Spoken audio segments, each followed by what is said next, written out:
funding. Now, tonight, the situation with Tucker Carlson starts right now. And, Tucker, I can guess what the situation is, I bet. Many situations tonight, Lisa. All right. Thanks. Here they are. Bill Maher will be here in just a minute with his take on the hurricane devastation and the government's response to it. Elderly tyrant Fidel Castro says that after 45 years of hating this country, he's happy to pitch in and help us. And here's an idea. Maybe Walmart ought to have been put in charge of Katrina relief.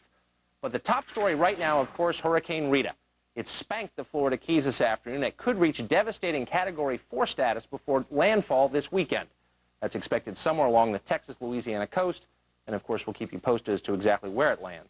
Meanwhile, the re-evacuation of New Orleans continued today. And just in case a state of emergency has been declared in Galveston, Texas, where voluntary evacuation has been ordered. NBC's Weather Plus meteorologist Bill Cairns joins us live for a look at where Hurricane Rita is right now and where she's headed. Bill? Well, good evening, Tucker. If everyone's been joining us here, we thought that, or at least I thought that it was going to be a Category 3 storm with this new update. It's only a Category 2. Let me try to explain why and kind of what happens. It's at 95 knots, and the way we convert that is into miles per hour. Category 2, the max goes up to 110, and that was my mistake earlier. I thought it was going to be a Category 3.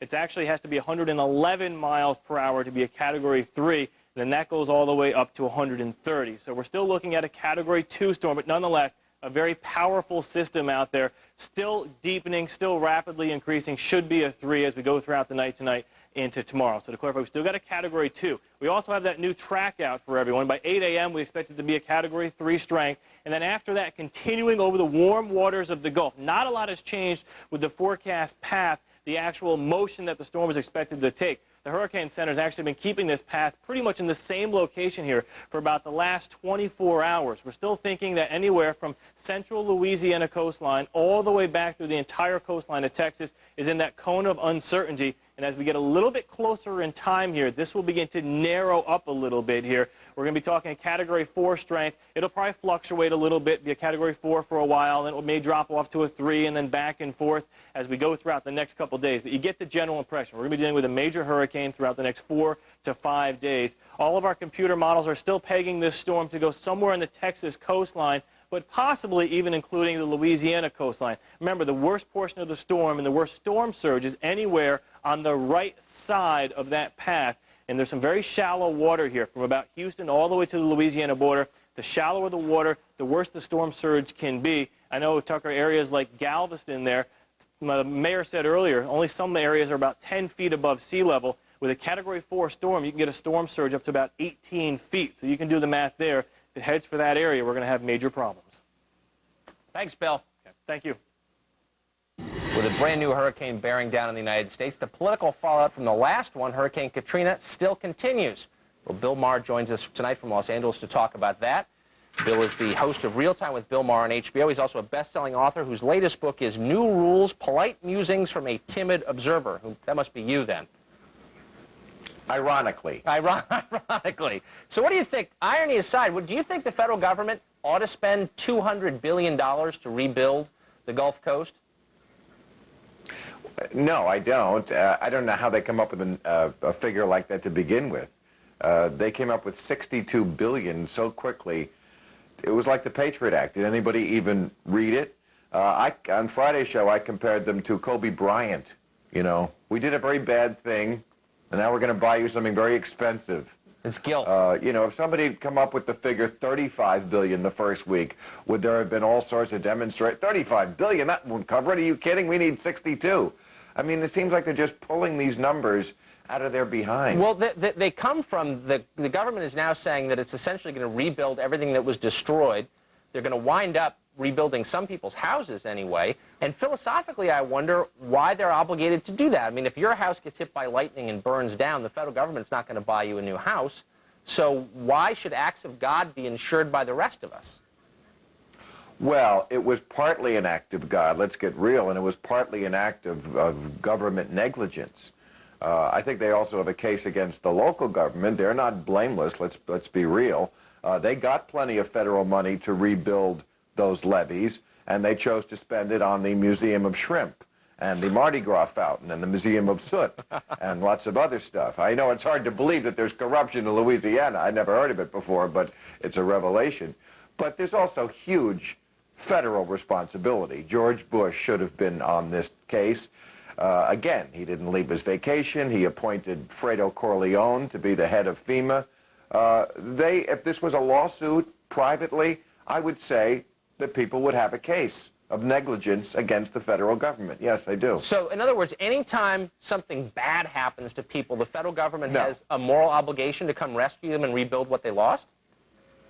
Of course not. That's not what I'm saying at all. I'm saying in this case, let's be clear, there is a federal emergency management agency, and they are supposed to respond, and they didn't. Now, if we want to have a new sort of America where there isn't such a safety net, where there doesn't exist a FEMA and people can't expect that kind of help, that's a different story. But, you know, as you heard from down there, they expected the cavalry to come, and they never showed up because, once again, the president was on vacation. We couldn't interrupt that. You know, I thought he had set a new standard on the day of 9/11 when he sat there for 7 minutes. But obviously, he improved on his own record, and this time he sat for 4 days. Well, wait. Now, I know people will never be convinced that Bush is not a right-wing crazy, but just consider what he said in the last couple days. We're going to spend at least $100 million, probably I would say $200 billion to rebuild this. Right. He's come out for affirmative action. He said in his speech the other night that he thinks that poverty or the racism causes poverty. These are all liberal ideas. He is behaving like Lyndon Johnson. When, at some point, are liberals going to say, wait a second, this guy is not a conservative. After all, he's talking like us?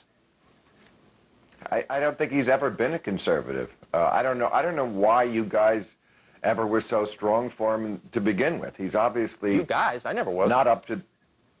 You never liked George Bush? Yeah, I still like him now personally. I think he's a totally charming guy, but I never, ever thought, from day one, I met him in 1999, that he was a conservative. I never thought that. Right. Well, I mean, Bill Clinton was a charming guy, too. I seem to remember you going after him a lot more than you've gone after George Bush. And doesn't Bill Clinton look a little better these days? Don't you feel a little silly? Bill Clinton looks worse? You've got to be kidding. Give me a break. Clinton comes out the other day and says, A, you shouldn't have gone into Iraq. Wait a second. He was for Iraq. He and his wife both supported the war. Now they're second-guessing it and pretending that never was. They didn't support the war. Excuse me. Yes. They supported a resolution that said, as a last resort, we are going to give you, Sheriff George Bush, a badge and a gun. That's not saying we want you to go in there blasting at the first sign of trouble.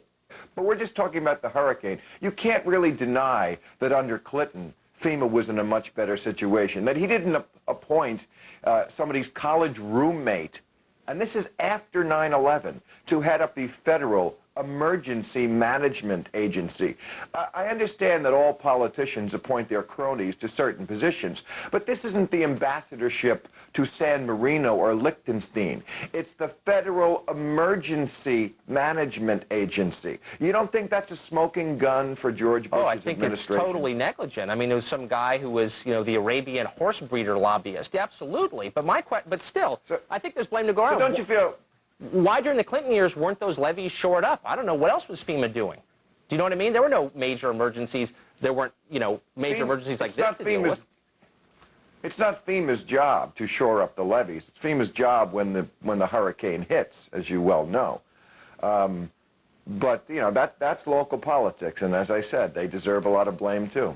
Almost on an aesthetic level, aren't you repulsed by Clinton's never-ending self-righteousness? In his the other day on ABC over the weekend, he says essentially, I would have done a better job responding to Katrina because I'm a better person. I'm a great guy. Look at me. I had a great administration. Doesn't the constant bragging and the self-aggrandizing make you want to throw up? You know what makes me want to throw up? Seeing dead bodies floating in New Orleans. That makes me want to throw up. Yeah. That kind of stuff, that would not have happened under Bill Clinton. You can't tell me that you think that FEMA would have not have been in a completely different agency and that Clinton would have been all over this situation from minute one like white on rice. You don't think that's who Bill Clinton is? He would not have slept from the moment this hurricane started to hit until we could do the best we could with the situation. You're angry at his self-righteousness at a time when there are hundreds and hundreds of dead bodies that are on the tab of George Bush. Why don't you focus your anger on the guy who really deserves it? Night after night after night after night, my anger has been focused on the local, state, and federal authorities who allowed this tragedy to happen. Merely pointing out that Bill Clinton's opportunity to say something to America devolves, as usual, into another look at me, aren't I a great guy lecture, and it just makes me want to throw up. My only point. I'll hold the bag for you. All right. Bill Maher from Los Angeles. Thanks for joining us. Okay, Tucker. See ya. Coming up, Hurricane Rita has blown through the Florida Keys and now has its sights set on the Gulf Coast of Texas. Is Texas ready, and what lessons did the people there learn from Katrina? We'll ask a man responsible for emergency response and Rita's projected path when we come back. And Fidel Castro says, quote, it hurts to think about the deaths in the wake of Katrina. Deaths he says might have been prevented. But the White House turned him down when the situation rolls on.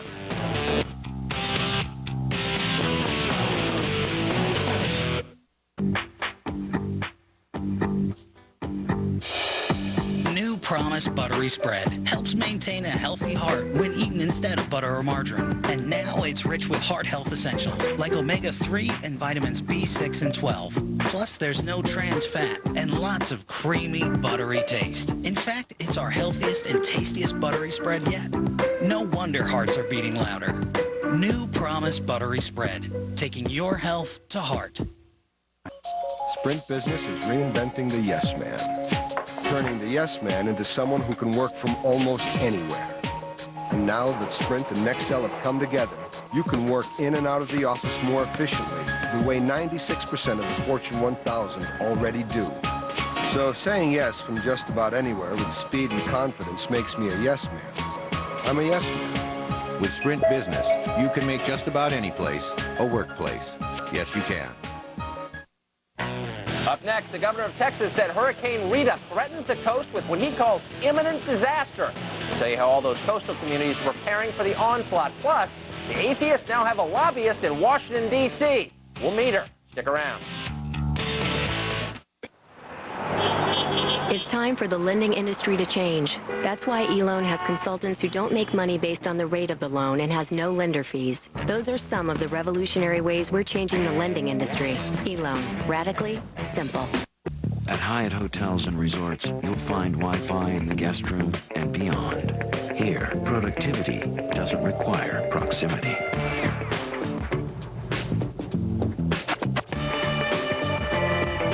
No SUV has done it before. Mercury Mountaineer is first in owner loyalty 4 years in a row. Mountaineer introduced the disappearing third row seat. And now, there's roll stability control for added safety. You've got room for up to 7. And more than enough space for everything. And everybody. And the Mountaineer has a look all its own. Now drive the 2005 Mercury Mountaineer for $22,891. No hassles, no gimmicks. Alexander, Director's Cut, now available on demand. Epic, heart-pounding. Conquer your fear, and I promise you, you'll conquer death! A new thrilling cut of the Academy Award-winning director's most ambitious work. Order it when you want. Watch it when you want. Yours for 24 hours. Alexander, Director's Cut, now available on demand. Hit movies without the trip to the video store. On demand with Comcast Digital Cable. Hurricane Rita. For live reports and up-to-the-minute tracking, turn to MSNBC's meteorologist Sean McLaughlin and the NBC Weather Plus team. Tomorrow, Rita Cosby takes you live into the path of Hurricane Rita as the massive storm bears down on Texas. Rita Cosby live and direct. MSNBC tomorrow at 9.